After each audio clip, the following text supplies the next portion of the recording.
मित्रों नमस्कार, मैं अनिरुद्ध विश्वकर्मा। आप देख रहे हैं हिंदुस्तान सपनों का। भारत का रुपया एक बार पुनः लुढ़क गया। भारत के रुपए में 6 पैसे की गिरावट आई है, यानी $1 90 रुपये के बराबर हो गया। प्रतिदिन आए दिन भारत का रुपया डॉलर के मुकाबले कमजोर होता जा रहा है। इसलिए प्रधानमंत्री मोदी की आलोचना भी हो रही है, क्योंकि 13 साल पहले जब गुजरात के मुख्यमंत्री हुआ करते थे पीएम मोदी, तो उन्होंने कहा था कि जब भारत का रुपया गिरता है तो भारत का सम्मान भी गिरता है। ये ऐसे नहीं होता मित्रों। मैं शासन में बैठा हूं, मुझे मालूम है इस प्रकार से रुपया इतनी तेजी से गिर नहीं सकता। अरे ये नेपाल का रुपया नहीं गिरता है, बांग्लादेश की करेंसी नहीं गिरती है, पाकिस्तान की करेंसी नहीं गिरती, श्रीलंका की करेंसी नहीं गिरती। क्या कारण है हिंदुस्तान का रुपया पतला होता जा रहा है? ये जवाब देना पड़ेगा आपको। भारत का रुपया गिरने के कारण पीएम मोदी की सोशल मीडिया पर जम करके आलोचना हो रही है। रणविजय सिंह हैं, वरिष्ठ पत्रकार हैं, उन्होंने एक्स पर लिखा है, ऐतिहासिक उपलब्धि $1 90 रुपया। भारत ने इतिहास मोदी जी के कुशल नेतृत्व और ओजस्वी मार्गदर्शन में हासिल किया है। 13 प्रधानमंत्री मिलकर जो नहीं कर पाए वो इस महामानव ने अकेले कर दिखाया। अब हमारा अगला टारगेट 100 का है। ये उत्सव का वक्त है, दीप जलाएं, ताली थाली पीटे।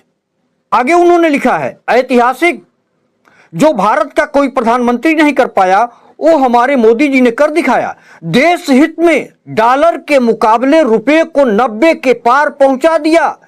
कुछ जलनखोर कहेंगे ये खराब बात है, आपको इन देशद्रोहियों की बात नहीं सुननी, कटाक्ष कर रहे हैं।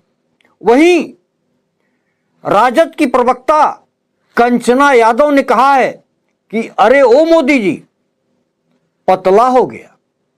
तो सोच सकते हैं किस तरह से पीएम मोदी की जम करके आलोचना सोशल मीडिया पर हो रही है। मित्रों, आप सभी लोग जानते हैं कि संसद सत्र चल रहा है।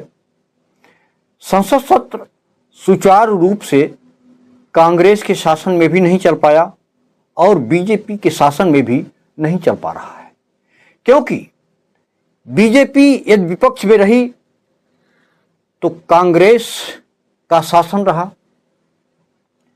कांग्रेस बार बार आरोप लगाती रही कि बीजेपी सुचारू रूप से संसद सत्र चलने नहीं दे रही है।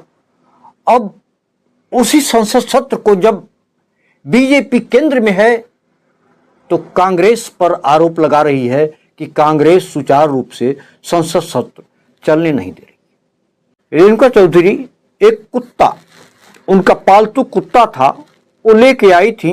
पत्रकारों ने प्रश्न पूछा था, उसके जवाब में उन्होंने कहा था कि एक कुत्ता काटने वाला नहीं है, काटने वाले अंदर बैठे हैं। उसी बात को कोट करके सुधांशु त्रिवेदी रेणुका चौधरी पर निशाना साध रहे। तो सोच सकते हैं, एक बात समझ में नहीं आता है कि जब रेणुका चौधरी साथ में कुत्ते को लेके आई थी तो फिर खुद को क्यों भाव भाव कर रही हैं, यह समझ में नहीं आता है। बहरहाल यह राजनीति है, जनप्रतिनिधि हैं, कब किसकी आवाज निकालेंगे, कब किस भाषा में बोलेंगे, वह बकायदे समझते हैं। अपराधी जब जेल से बाहर निकलते हैं तो उन्हें माला पहनाना कुछ लोगों का कर्म और धर्म बन गया है। आज की घटना है आगरा की। राज चौहान जो आपराधिक प्रवृत्ति के व्यक्ति हैं, उनकी जमानत होती है और बाहर लगभग 200 उनके समर्थक जुलूस निकालते हैं, हुड़दंग करते हैं। दैनिक भास्कर ने लिखा है, आगरा में हत्या की कोशिश और अवैध हथियार रखने के आरोपी बदमाश के जेल से छूटने के बाद रिहाई जुलूस निकाला गया। जुलूस के चलते खंदारी बाईपास पर जाम लग गया। राहगीर दहशत में आ गए। वीडियो सामने आने के बाद पुलिस ने 12 नामजद 150 अज्ञात पर मुकदमा पंजीकृत कर लिया है। ट्रांस जमुना के रहने वाले राज चौहान को हत्या के प्रयास और अवैध हथियार रखने के मामले में करीब 1 साल बाद जेल से छूटे। इस दौरान उसके भाई हर्ष चौहान ने 200 से ज्यादा लोगों को जेल गेट पर बुला लिया था। रिहाई होते ही भीड़ ने राज को कार की छत पर बैठा दिया और काफिले के रूप में दयाल बाग से खंदारी बाईपास तक जुलूस निकाल दिया। जब किसी अपराधी को, किसी रेपिस्ट को जमानत पर छूटने के बाद उसका स्वागत फूल मालाओं से किया जाएगा, उसके स्वागत में जुलूस निकाले जाएंगे, तो निश्चित ही अपराध बढ़ेगा और अपराधियों के हौसले भी बढ़ेंगे। यही हाल अक्सर होता रहा है और देखा जा रहा है। एक बड़ी खबर गुजरात के भावनगर से आ रही है, जहां आज सुबह एक हॉस्पिटल में आग लग गई।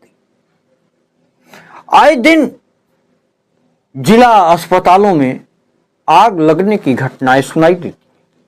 कई बार मरीज सोए रहता है, झुलस जाता है, उसकी मौत हो जाती है। दैनिक भास्कर के पत्रकार हैं सचिन गुप्ता। उन्होंने लिखा है कि गुजरात के भावनगर में आज सुबह एक कॉम्प्लेक्स में आग लगी। इस कॉम्प्लेक्स में 4 अस्पताल भी हैं। कांच खिड़कियां तोड़कर नवजात बच्चों को चादर में लपेटकर अस्पतालों से बाहर निकाला गया। करीब 20 लोग भी रेस्क्यू किए गए। अब तक किसी के हताहत होने की खबर नहीं आ रही है। तो सोच सकते हैं, जो हमारे जरूरी संसाधन हैं, जहां मरीजों के इलाज चल रहे हैं, मरीज एडमिट किए गए हैं, उस जगह पे आग लग जाना कितनी बड़ी लापरवाही कही जाएगी। बहरहाल ऐसी घटनाओं पर विराम लगना चाहिए और लापरवाही करने वालों पर ठोस कार्रवाई होनी चाहिए, ताकि इस तरह की घटनाएं आए दिन होती न रहे। मित्र, इसी सब बात करता हूं। नमस्कार।